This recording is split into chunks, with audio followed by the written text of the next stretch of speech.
Hello guys, আমরা এসেছিলাম করমজল খুলনা জেলার। এসে দেখলাম একটা কিছু হরিণ, তারপর কিছু কুমিরের বাচ্চা, একে ক্রোকোডাইল বলে আর কি। ক্রোকোডাইলগুলো দেখতে খুবই সুন্দর ছিল। টুকটাকের মধ্যে প্রায় 60-70টা ক্রোকোডাইল ছিল এখানে। এবার একটা ক্রোকোডাইলকে দেখলাম মাথা বের করে, আর একটা বড় বুড়ো ক্রোকোডাইল। তো দেখলাম একটা পুকুরের কাছে একটা ক্রোকোডাইল, তারপর ভিতরে একটা ক্রোকোডাইল, তারপর আর একটা ক্রোকোডাইল। তারপর আমরা কিছুক্ষণ বনের জঙ্গলে হাঁটাহাঁটি করলাম।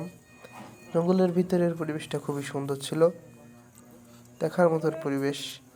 খুলনা জেলার একটা বিখ্যাত বলতেই পারেন যে বাংলাদেশের খুবই এটা রোমাঞ্চক এলাকা এই সুন্দরবন, দেখার মতন জায়গা। তারপর চলে আসলাম এখানে, দেখলাম বিদেশি লোকজনও আসে ঘুরতে। আসলাম এই টাওয়ারের কাছে। টাওয়ারে দেখার মতন অনেক লোক দেখলাম, যারা এখানে ডিম বিক্রি করছে, বাদাম বিক্রি করছে, জল বিক্রি করছে। যেহেতু শীতের সময় তেমন একটা কেউ জল খায় না। এখানে অনেক সুন্দর সুন্দর গাছ আছে। তারপর আমরা উঠলাম এই টাওয়ারের পরে।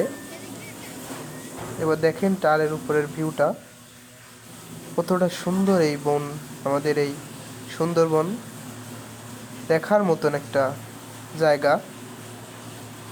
সুন্দর পরিবেশ, প্রাকৃতিক পরিবেশ,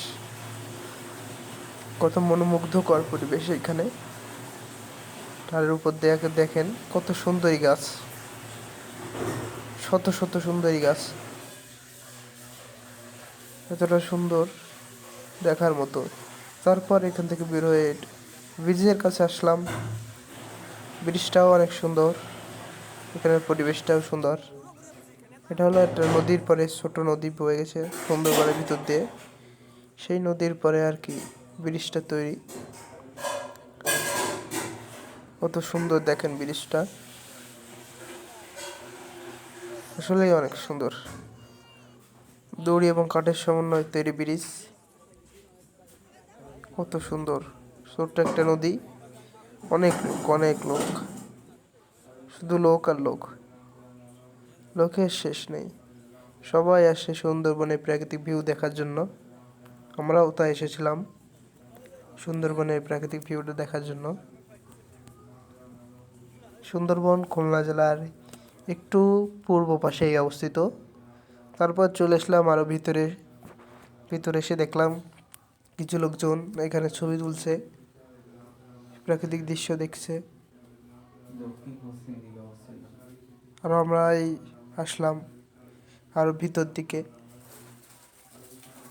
অনেক সুন্দর ভিউ এখানে, দেখার মতো পুরোপুরি একটা শান্তিপ্রিয় জায়গা এবং শান্তশিষ্ট এলাকা।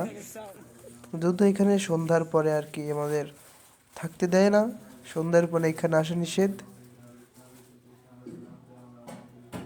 কিছু কিছু লোক দেখলাম